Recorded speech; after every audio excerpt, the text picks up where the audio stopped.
এইটো কেৱল অপেক্ষা মাৰ্গ। হে কৃষ্ণ, কেতিয়া আহিবা তুমি, কেতিয়া লৈ যাবা? ভক্তি, ভজন, কীৰ্তন, শৰণ এইবোৰে অহংকাৰ নাই। ইয়াত অহমভাৱ থাকি যায়, জীৱৰ কৰ্তা ভাৱ থাকি যায়। কিন্তু এইটো প্ৰাৰম্ভিক পৰ্যায়ত, প্ৰথম অৱস্থাত আটাইতকৈ গুৰুত্বপূৰ্ণ, জীৱৰ মহত্ব বুজিবলৈ কাৰণে।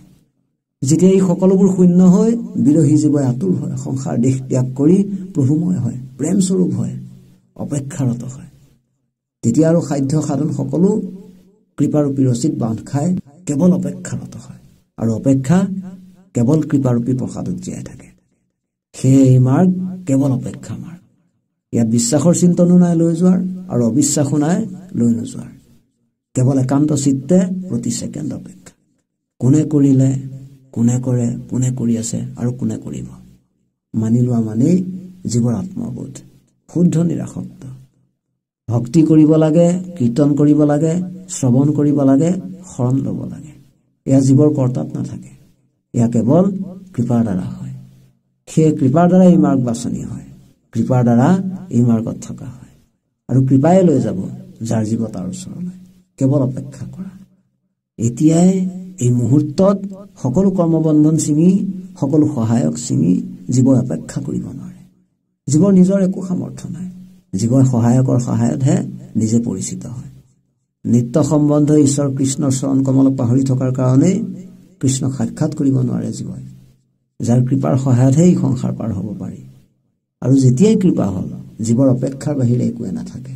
আৰু শেষত অপেক্ষাৰো কৰ্তা গলিত হৈ কেৱল জীৱৰ প্ৰতি ছেকেণ্ড কৃষ্ণ কৃষ্ণ কান্দোনৰ আৰ্তনাদ থাকে, কৃষ্ণ কৃষ্ণ কান্দোনৰ আৰ্তনাদ থাকে। কৃষ্ণই কৃপা কৰিলেহে তুমি কৃষ্ণৰ ভকত হ'ব পাৰিবা, অন্যথা অসম্ভৱ। কৃষ্ণৰ কৃপা কৰিলে তুমি কৃষ্ণৰ নাম ল'ব পাৰিবা, কৃষ্ণৰ নাম কীৰ্তন গুণলীলা শ্ৰৱণ কীৰ্তন কৰিবলৈ মন মেলিবা। নহলে মন সদায় ভোগৰ ফালে আকৃষ্ট হয়, ভোগে বলীয়া কৰি থাকে মনক। সকলোৱে মনৰ অধীনতা স্বীকাৰ কৰে, সব মনৰ বৈশ্য, সকলোকে মনে নোচোৱাই ফুৰিছে। এই মন মায়াৰ কবলৰ পৰা একমাত্ৰ প্ৰভু ভগৱন্তইহে বচাই ৰাখিব পাৰিব। যি ভক্তই কেৱল প্ৰভু ভগৱন্তক সন্তোষ কৰিলে, কেৱল প্ৰভু ভগৱন্তৰ সন্তোষৰ নিমিত্তে কৰ্ম কৰিলে, সেইজন আটাইতকৈ প্ৰিয় প্ৰভু ভগৱন্তৰ। সেইজনহে আচল ভক্ত, যিজনে সমস্ত কৰ্ম প্ৰভু ভগৱন্তক সমৰ্পণ কৰি দিয়ে। সুখ দুখ মান অপমান লাভ হানি সকলোতে কেৱল ভগৱন্তক স্মৃতিত ৰাখে, ভগৱন্তক স্মৰণ কৰে, ভগৱন্তক কোনো পৰিস্থিতিতে পাহৰি নাযায়। সেইজনক প্ৰভুৱে কৃপা নকৰি কি থাকিব পাৰিব? প্ৰভুৱে কৃপা কৰিবই লাগিব। প্ৰভুৰ অহেতুক কৃপা বৰষিব তেওঁৰ ওপৰত, যিজনে কায় বাক্য মনে প্ৰভু ভগৱন্ত কৃষ্ণকে সমৰ্পণ কৰি দিলে।